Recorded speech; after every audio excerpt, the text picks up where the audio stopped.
With low input costs, sesame should be a profitable supplemental crop to plant on marginal ground.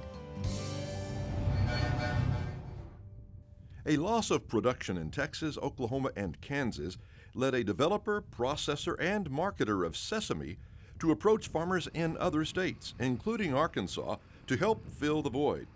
Some 40 farmers, located primarily in northeast Arkansas, planted around 14,000 acres of sesame in 2013 for Sesico Corporation of Austin, Texas.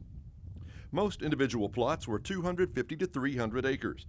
Some 10 farmers in Craighead County grew approximately 3,000 acres, and one of them was Mark Wimpy of Valley View, south of Jonesboro. It will double crop well with wheat. That was one of the advantages they told us.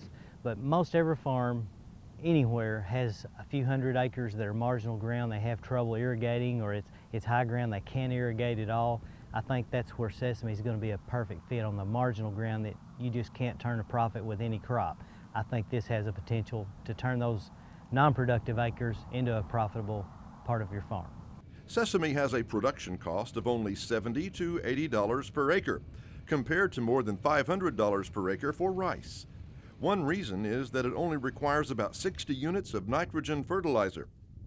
Sesame seeds are highly nutritious, containing 60% oil and 25% protein. They're consumed in a variety of ways and may be added to soups, as a garnish on salads, and are commonly found on breads, buns, and crackers.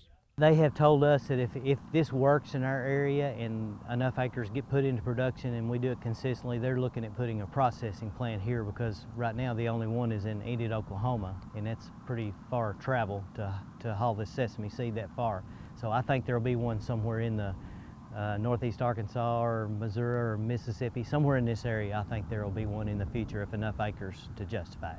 I would think that if it turns out to be fit into these guys' operations, I do think that our acres will increase. And you know, we had some problems with the planting on the double crop part, but I think that when we get those things worked out, that we'll have a lot more acres of it. I really do. We have some ground that's not really suitable, you know, for soybeans and even wheat. You know, and so this will fit in real nicely with some of our lower productive ground and give that ground an opportunity to make some money. Despite the less than optimum growing conditions, the early crop was yielding 1,000 to 1,400 pounds per acre at a contract price of 42 to 45 cents per pound. Growers had to make minor modifications to their combines to harvest the crop, and most waited until after the soybean harvest was complete. Because of that, a few farmers were still cutting sesame in December. They're hopeful 2014 will provide better growing conditions and yields.